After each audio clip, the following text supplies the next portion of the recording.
Alors bonjour mes frères et sœurs. Bonjour mes frères et sœurs. C'est toujours un honneur, un privilège d'être ensemble. Et je vous souhaite la paix et la grâce de Dieu ce matin. Rappelez-vous qu'on est le dernier jour de l'année 2023. C'est quand même un privilège que nous avons d'avoir passé ces jours de l'année. C'est aussi le dernier sermon sur Jacques. Je voudrais aussi saluer tous ceux-là, nos frères et sœurs qui sont avec nous ici, tant que ceux-là qui participent en ligne. J'en profite pour vous souhaiter déjà une bonne année, parce que normalement c'est dans quelques heures. Aujourd'hui, comme vous le savez, nous allons avoir un message, un sermon. Nous allons explorer ensemble un passage réconfortant et instructif. C'est Jacques 5, versets 13 à 20. Ayez toujours à l'esprit que Jacques s'adresse à une communauté dispersée et confrontée à de grandes épreuves. Nous allons lire attentivement ce passage. Que Dieu soit avec nous.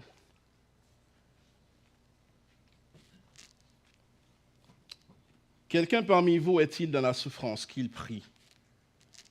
Quelqu'un est-il dans la joie qu'il chante des cantiques? Quelqu'un parmi nous est-il malade qu'il appelle les anciens de l'Église et que les anciens prient pour lui en lui appliquant de l'huile au nom du Seigneur? La prière de la foi sauvera le malade et le Seigneur le relèvera. S'il a commis des péchés, le pardon lui sera accordé. Avouez-vous donc vos fautes les uns aux autres et priez les uns pour les autres afin d'être guéris. La prière du juste agit avec une grande force.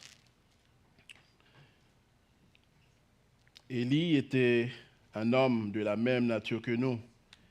Il a prié avec insistance pour qu'il ne pleuve pas, et il n'est pas tombé de pluie sur la terre pendant 3 ans et 6 mois. Puis il a de nouveau prié, et le ciel a donné de la pluie, et la terre a produit son fruit. Mes frères et sœurs, si quelqu'un parmi vous s'est égaré loin de la vérité, et qu'un autre l'y ramène, sachez que celui qui ramènera un pécheur de la voie où il s'était égaré sauvera une âme de la mort et couvrira une foule de péchés.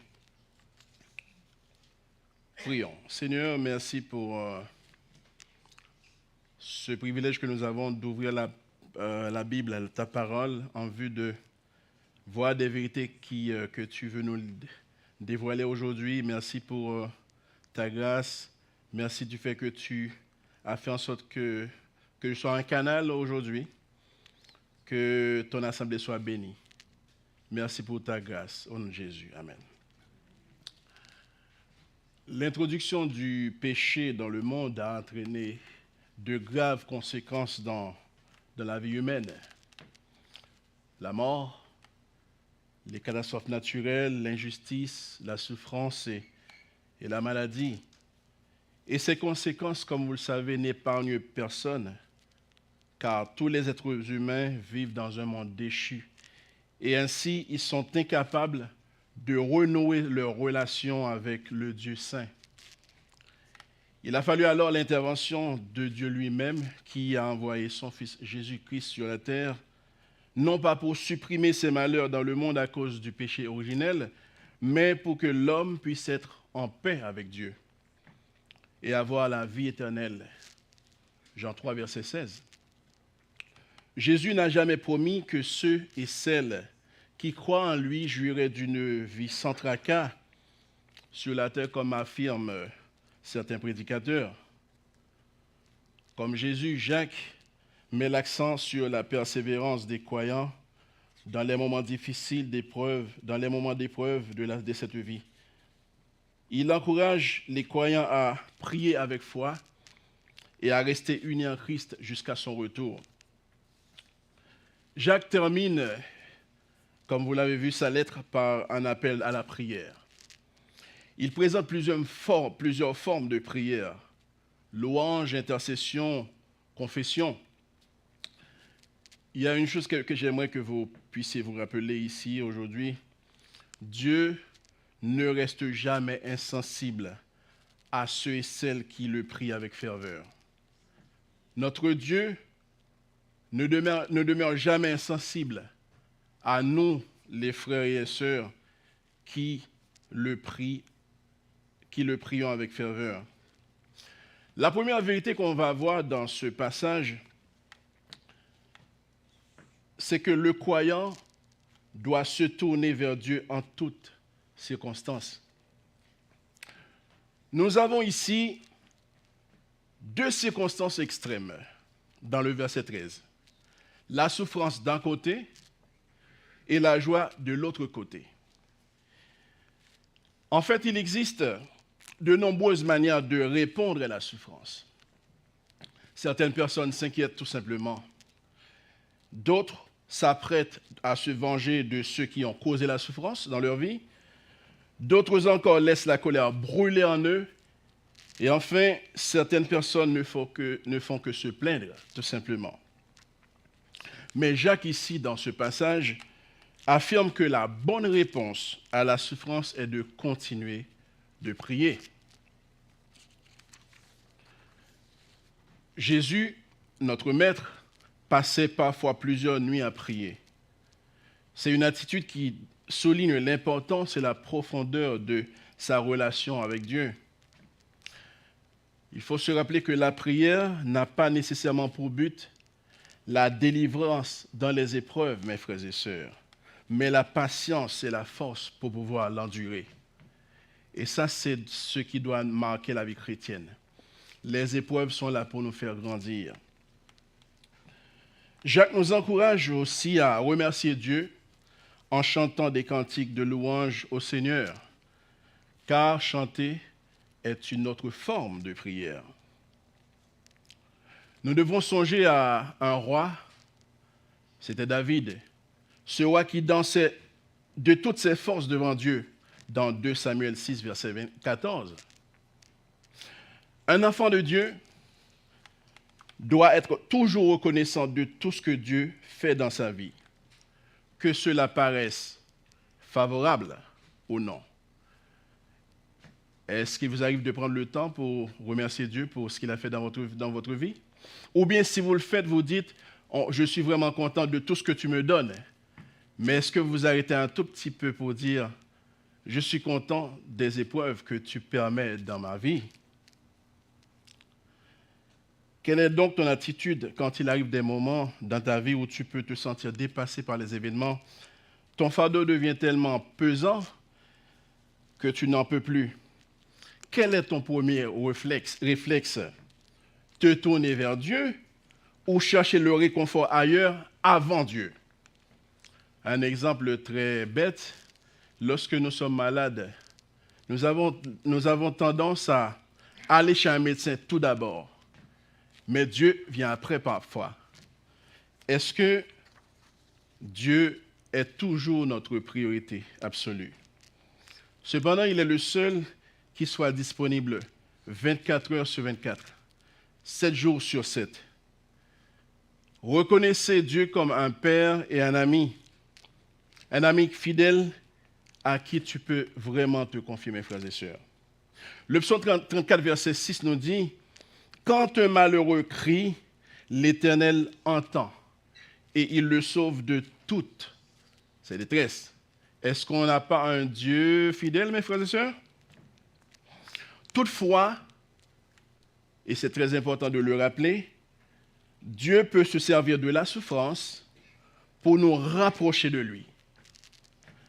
Dieu utilise souvent la souffrance dans nos vies pour nous rendre plus humbles, pour nous écarter des folies de ce monde, parce que nous appartenons à Dieu. Alors, si le croyant doit avoir une relation intime avec Dieu, en toutes circonstances, il doit aussi nouer une communion avec ses frères et sœurs qui constituent le corps de l'Église. La deuxième vérité qu'on va voir, c'est que l'Église est un ensemble de croyants qui partagent les fardeaux les uns des autres. L'Église est un ensemble de croyants, petits et grands, de toutes nationalités confondues, qui partagent les fardeaux les uns des autres. C'est ce qui caractérise notre marche avec Dieu, l'Église. Une caractéristique de l'Église primitive était sa préoccupation pour les problèmes des autres, notamment ceux des malades. Ici, Jacques encourage les malades, vous pouvez le voir, à appeler les anciens de l'Église pour des conseils et des prières. Cela sous-entend que le malade était tellement faible qu'il ne pouvait pas se joindre à l'assemblée des frères et sœurs. Les anciens, dans le temps et de nos jours, ce sont des personnes spirituellement matures, responsables de la supervision des églises locales. Les anciens, dans le temps, priaient sur la personne malade, invoquant le Seigneur pour la guérison de la personne, puis ils loignaient de l'huile au nom du Seigneur. Mais une chose est certaine, mes frères et sœurs, en priant, les anciens exprimaient clairement que le pouvoir de guérison résidait dans le nom de Jésus-Christ seul. On peut se demander de quel type de malade Jacques parlait. Le mot malade, dans le Nouveau Testament, décrit aussi bien une maladie physique qu'une faiblesse morale ou spirituelle. Luc 4, verset 40. Dans Hébreux 12, verset 3, le mot malade a le sens de fatigué, découragé. Et ça, c'est un contexte vraiment important dans ce passage.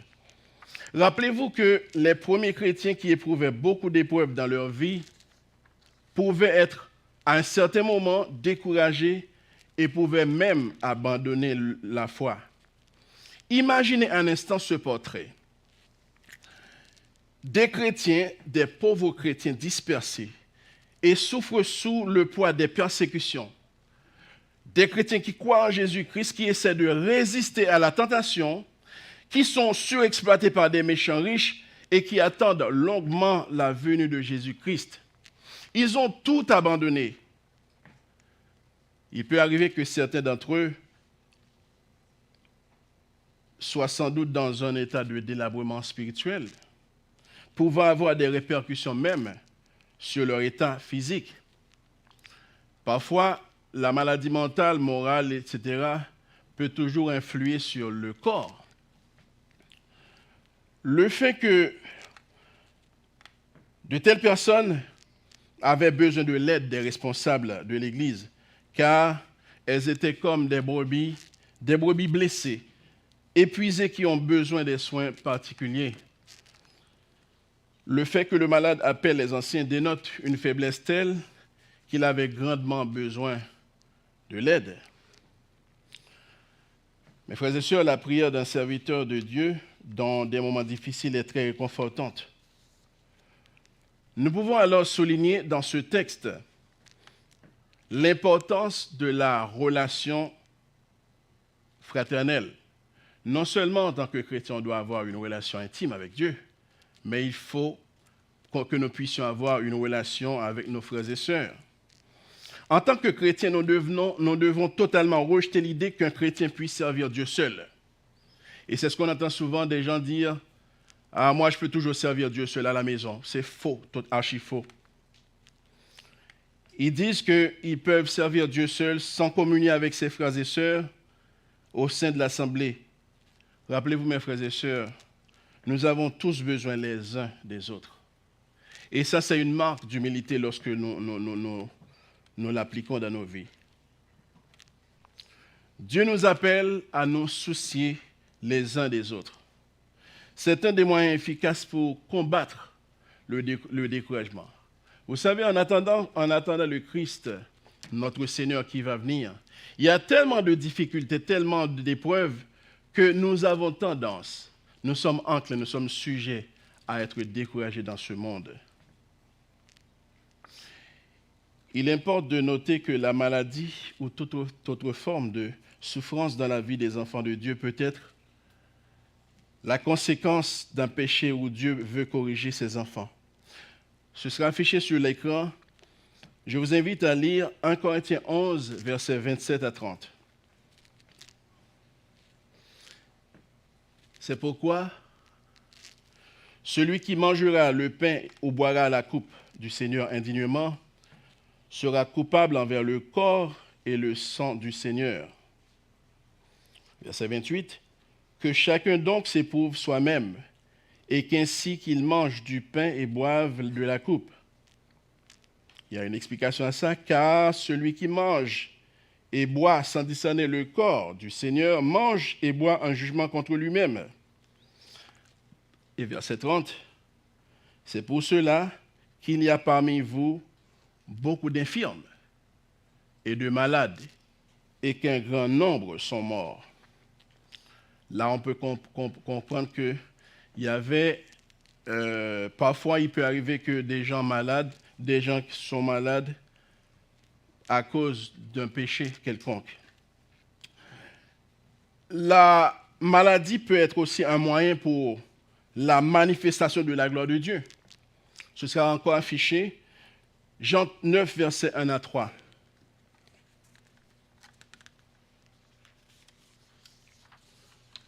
Jésus vit en passant un homme aveugle de naissance. Ses disciples lui firent cette question. Rabbi, qui a péché, cet homme ou ses parents, pour qu'il soit né aveugle? Vous remarquez le fait qu'on soit né aveugle. Dans la tête des Juifs surtout, c'était quand même un péché qui a tout occasionné. Jésus répondit, ce n'est pas, vous remarquez la réponse de Jésus-Christ, Jésus répondit, ce n'est pas que lui ou ses parents aient péché, ça veut dire que cet homme aveugle n'avait pas péché, ce n'était pas un péché qui fait en sorte qu'il soit aveugle, mais c'est afin que les œuvres de Dieu soient manifestées en lui. Parfois, Dieu peut toujours utiliser une maladie, quelque chose dans nos vies, pour que sa gloire puisse être manifestée. Ça peut être aussi un moyen permis par Dieu pour que son enfant demeure humble. Vous savez, parfois, on a tendance à, étant donné les positions, les prérogatives dont nous jouissons parfois, nous pouvons avoir tendance à nous enorgueillir. Et Dieu lui-même, il peut permettre qu'une situation arrive dans nos vies pour faire en sorte que nous soyons humbles. Je vous invite à lire ce sera affiché 2 Corinthiens 12, versets 7 à 9. Ça, c'est l'apôtre Paul qui parle. Il dit, « Et pour que je ne sois pas enflé d'orgueil à cause de l'excellence de ces révélations, il m'a été mis une écharde dans la chair, un messager de Satan pour me souffleter afin que je ne sois pas enflé d'orgueil. » Verset 8, « 3 fois j'ai prié le Seigneur de l'éloigner de moi, et il m'a dit, « Ma grâce te suffit, car ma puissance s'accomplit dans la faiblesse. Je me vanterai donc bien plus volontiers de mes faiblesses. » Alors nous comprenons que la maladie peut venir, mais Dieu, il y a plusieurs manières qui puissent expliquer une maladie chez quelqu'un qui souffre. Nous pouvons voir aussi que Jacques fait mention de l'onction de l'huile. Il s'agit d'une huile souvent utilisée par l'Église primitive dans leurs prières comme signe de foi pour la guérison. Dans les Saintes Écritures, l'huile est à la fois un médicament. Si vous vous rappelez l'épisode où Jésus racontait la parabole du Samaritain compatissant, dans Luc 10, versets 30 à 37, où il dit, le Samaritain appliquait l'huile sur la blessure du malade. Et c'est aussi un symbole de l'Esprit de Dieu comme utilisé dans l'onction des rois, par exemple. Selon 1 Samuel 16, versets 1 à 13. il est important, mes frères et sœurs, de noter que ce ne sont pas les anciens ni l'huile qui guérissent, mais le Seigneur lui-même qui opère la guérison chez le malade.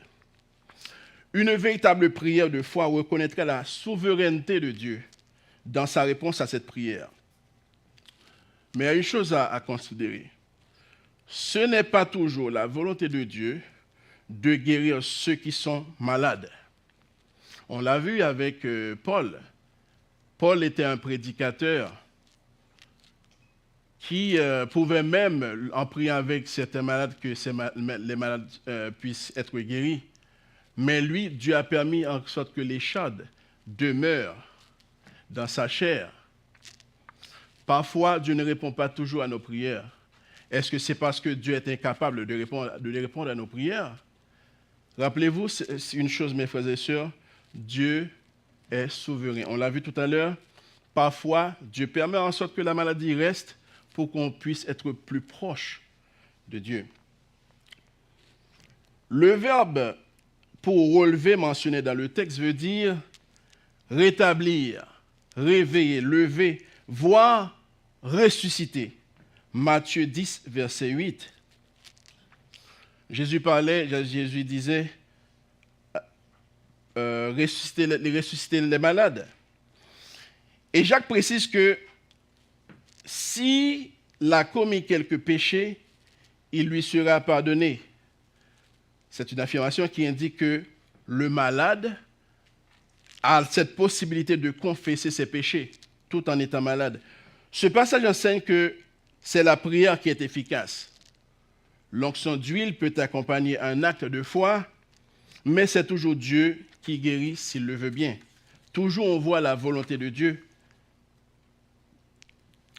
Le mot guéri désigne un rétablissement physique, moral, mental ou spirituel. Il est utilisé plusieurs fois au sens figuré pour une délivrance comme synonyme de pardon, ce qui peut être le cas ici puisque Jacques parle de péché. Il y a une troisième vérité que Jacques veut nous communiquer ce matin. Si l'Église étant un ensemble de croyants qui partagent les fardeaux les uns des autres, Jacques nous présente un homme du nom d'Élie comme un exemple inspirant pour le chrétien, comme quelqu'un qui nous pousse à prier de manière efficace. Élie était un exemple inspirant pour tout chrétien. La prière, vous savez, mes frères et sœurs, est en effet puissante. Pour encourager les croyants d'intercéder les uns pour les autres, Jacques leur rappelle que leurs prières sont efficaces. Et pour illustrer ses propos, Jacques utilise l'exemple du prophète Élie, dont l'histoire est bien connue des Juifs. C'est une histoire que tous les Juifs connaissent, que Élie, à un certain moment, a prié pour que la pluie ne tombe pas. Et effectivement, la pluie a passé 3 ans et 6 mois. Il n'y avait plus de pluie. Et lorsque Élie a prié à nouveau, la pluie a pu tomber sur la terre. Nous comprenons que Dieu peut tout contrôler. Notre Créateur peut contrôler la pluie. Il peut contrôler tout et tout. Ça veut dire que si Dieu peut contrôler la pluie, la météo, tout et tout, il peut toujours nous guérir. Mais cependant, il faut toujours penser que Dieu fait sa volonté parce qu'il est souverain. Donc, on comprend que lorsque Élie a prié avec ferveur, la pluie n'a pas tombé et après, la pluie a pu tomber. Ce qui compte, mes frères et sœurs, on peut toujours dire, mais Élie, c'était un grand prophète. Parce que Élie a pu prier Dieu et Dieu a écouté sa prière de sorte que la pluie ne tombe pas. On peut dire, ça, c'est un homme extraordinaire. Mais non, Jacques nous dit quelque chose. Jacques nous dit que cet homme était de la même trempe que nous tous. Pourquoi? Puisqu'il connaît la faim, la soif, la peur, le découragement aussi. D'après 1 Roi 17. Et vous savez, lorsqu'il a prié, il produisit un miracle. J'aimerais souligner quelque chose. si Jacques dit que Élie était un homme de la même nature que nous, si à partir de Élie, Dieu a pu opérer un miracle, ça veut dire que nous aussi, il peut toujours nous utiliser pour opérer des miracles. C'est juste pour dire que lorsqu'on est ensemble, on prie pour quelque chose, Dieu peut nous répondre. Il peut ne pas vouloir, mais il peut nous répondre. Et ça, c'est la force d'être en communauté chrétienne, mes frères et sœurs. Ce qui compte n'est pas le fait d'être un prophète, mais c'est être un homme ou une femme qui a fait confiance à Dieu dans la prière, mes frères et sœurs. L'image de la pluie qui tombe sur un sol desséché est vraiment un bon exemple de bénédiction du ciel descendant sur quelqu'un qui est dans la souffrance et qui appelle Dieu à son aide. Parce que parfois, lorsque vous êtes malade, vous avez besoin d'aide. Mais je vais vous dire ce matin, Dieu peut vous soulager. Dieu peut ne pas vouloir répondre à votre prière comme vous le voulez, mais Dieu peut toujours vous soulager. Et enfin, il y a une dernière vérité que Jacques nous enseigne. Un chrétien mature manifeste de l'amour envers chacun de ses semblables. Et ça, c'est un élément clé, mes frères et sœurs. Le chrétien, vous savez, il doit avoir une relation intime avec Dieu, mais sans amour, les uns pour les autres, ça ne veut vraiment rien dire, parce que le Dieu est invisible. Verset 19, Jacques dit, « Quelqu'un parmi vous ». 3 mots, « Quelqu'un parmi vous ». Parmi vous dénote déjà que c'est quelqu'un au sein de nous. Et ça se réfère à un croyant qui s'est écarté de la foi en s'impliquant dans l'idolâtrie ou l'hérésie. La vérité telle qu'utilisée ici ne se réfère pas à des préoccupations doctrinales périphériques, c'est-à-dire pas en profondeur, mais à la vérité centrale de la foi chrétienne. La vérité, c'est que Jésus-Christ est le Fils de Dieu, le Seigneur et Sauveur, qui est mort pour nos péchés, pour vos péchés, pour mes péchés, et ressuscité des morts.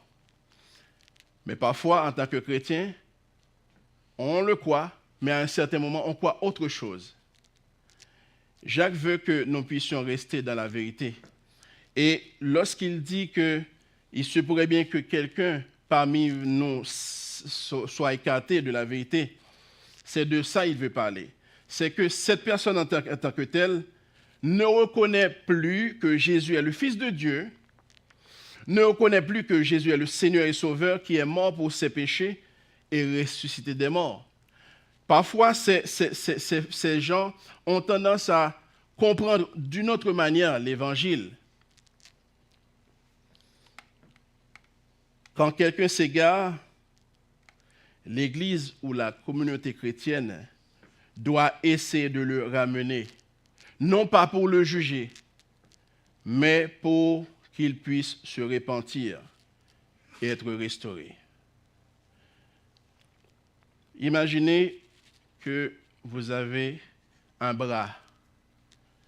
Je suis sûr que vous n'aimeriez, ça arrive lorsqu'on ampute un bras, mais c'est sûr que lorsque vous réfléchissez, où est votre bras?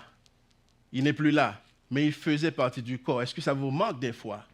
C'est sûr que ça vous manque. Imaginez quelqu'un qui perd une partie de son corps. Il va y penser tout le temps à ce membre perdu. Mais c'est la même chose, mes frères et sœurs. Ce n'est pas juste une question de moi, tout simplement, mais il s'agit de nous, mes frères et sœurs.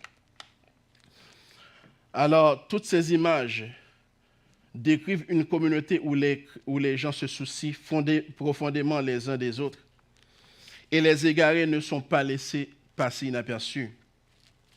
Alors, le point de ce verset, mes frères et sœurs, est totalement clair. Nous devons ramener l'égaré. Donc, puisque, étant donné que nous sommes une église, et une église n'est autre qu'un ensemble de frères et sœurs unis par l'amour, dont on doit vraiment le manifester, mes frères et sœurs. on voit que il ne faut pas se débattre de savoir si la personne serait perdue ou non. Mais ce que nous devons faire, il ne faut jamais penser à est-ce que c'était quelqu'un qui a vraiment reçu Christ. Mais tout ce que nous devons faire, mes frères et sœurs, c'est d'aller ramener ce frère ou cette sœur qui s'est égaré. Nous devons, en tant que chrétiens, poursuivre ensemble notre foi, à veiller les uns sur les autres. C'est Dieu qui sauve et garde, mais il nous permet d'être impliqués dans la vie les uns des autres. Et ça, c'est très, très fort. Lorsque nous n'avions pas encore reçu Christ, nous vivons avec une personnalité où, donc, personne ne peut s'immiscer dans ma vie. Mais après avoir reçu Christ dans vos vies, en tant que communauté de frères et sœurs, vous avez le droit de me connaître beaucoup plus. Pourquoi? Parce qu'on est frères et sœurs. C'est un droit que Dieu me donne pour pouvoir mieux vous connaître. Vous devez veiller sur moi tout comme je dois veiller sur vous. Parce que nous constituons l'Église de Jésus-Christ. Il y a certains qui sont peut-être orgueilleux, qui diront, moi, ça c'est ma personnalité, personne ne doit s'immiscer dans ma vie. Mes frères et sœurs, une fois que vous avez accepté Jésus comme votre sauveur personnel, que Jésus s'est révélé à vous, rappelez-vous que les frères et sœurs doivent veiller sur vous, y compris vous devez veiller sur les frères et sœurs. Nous allons conclure ce matin en sachant que la lettre de Jacques est très pratique. C'est un tableau du christianisme. C'est un guide pratique du début à la fin. Elle précise ce que signifie suivre Jésus-Christ, et ceci jour après jour. Jacques met l'accent sur la foi, mais pas juste la foi, mais la foi en action. L'Église doit servir avec compassion, parler avec amour et vérité, vivre en obéissance au commandement de Dieu. Et s'il y a une chose qu'il faut se rappeler, c'est que nous devons nous aimer les uns les autres. Rappelez-vous qu'il y a un élément important dans nos vies, c'est le découragement. Imaginez un charbon de bois, juste un seul morceau de charbon. C'est sûr qu'avec le temps, il va s'épuiser. Pourquoi? Parce qu'il n'y a pas d'autres charbons qui vont le réchauffer. Le corps des croyants, mes frères et sœurs, devrait être un exemple de principe du ciel appliqué sur la terre. C'est la façon dont nous vivons dans l'Assemblée qui prouve que nous sommes vraiment enfants de Dieu et que les autres vont venir à Jésus-Christ. La parole de Dieu n'est pas seulement quelque chose que nous lisons ou pensons, mais c'est quelque chose que nous devons appliquer. C'est facile de venir à l'église. C'est facile de lire la Bible. Mais ce n'est pas si facile que ça de pouvoir appliquer la parole de Dieu. Pour prier avec ferveur, nous devons avoir un cœur aimant Dieu et en restant soudés avec nos frères et sœurs dans la prière. J'aimerais qu'on puisse réfléchir sur une dernière question. Si je vous dis par exemple, aimes-tu Dieu, aimes-tu le Seigneur, ce n'est pas si compliqué que ça, n'est-ce pas? Mais si je vous pose la question, est-ce que tu aimes vraiment le Seigneur? L'adverbe fait toute la différence. Vous pouvez vous évaluer. Est-ce que tu aimes vraiment le Seigneur? Et qu'est-ce qui prouve vraiment que tu aimes le Seigneur? Un Dieu invisible. La réponse, comme je l'ai dit, peut être oui, c'est sûr. Mais est-ce que tu vis vraiment une relation intime avec lui? Et l'autre question, c'est que l'autre chose à savoir, si tu aimes vraiment Dieu, il y a une chose que tu dois faire, à laquelle tu dois toujours penser. Est-ce que tu aimes vraiment ton prochain? Parce que prier ne veut pas dire je veux prier pour que Dieu change ma situation, mais je veux prier parce que Dieu va me donner la force pour résister aux tentations. Rappelez-vous ceci, il y aura toujours des épreuves dans nos vies où nous devons prier. Est-ce que nous allons prier juste pour nous ou nous allons prier les uns pour les autres? Depuis quand vous avez... c'est quoi la dernière fois que vous avez prié pour une frère et sœur dans l'église? Ou est-ce que vous choisissez des frères spécifiquement pour lesquels vous priez? Ou vous pensez que c'est important de prier les uns pour les autres? Est-ce que vous pensez que c'est important que ton frère puisse se sentir aimé? Est-ce que tu partages vraiment ton amour avec ton frère et sœur? J'aimerais qu'on puisse réfléchir là-dessus. Si tu aimes vraiment Dieu, tu aimeras ton prochain comme toi-même. En l'aidant, en priant pour lui. Car Dieu aime le frère et la sœur autant que toi, qu'au bon au fond. Seigneur, merci pour ce passage enrichissant, mais où il y a un résumé dans l'application de ta parole où nous devons utiliser la foi en action. Nous savons que nous devons prier, car nous savons que, cher Seigneur, tu as la solution. Et non seulement tu as la solution, tu peux ne pas vouloir nous répondre comme nous le voudrions, oh Dieu, parce que toi, tu es le souverain. Aide-nous, oh Dieu, à nous oublier, à oublier nos personnalités, mais à nous rappeler que, en tant que chrétiens qui attendent le Christ, notre Sauveur, le Christ qui va vraiment nous délivrer, nous devons être ensemble, prier les uns pour les autres, en manifestant l'amour, et à ceux-ci tous connaîtront que nous sommes disciples.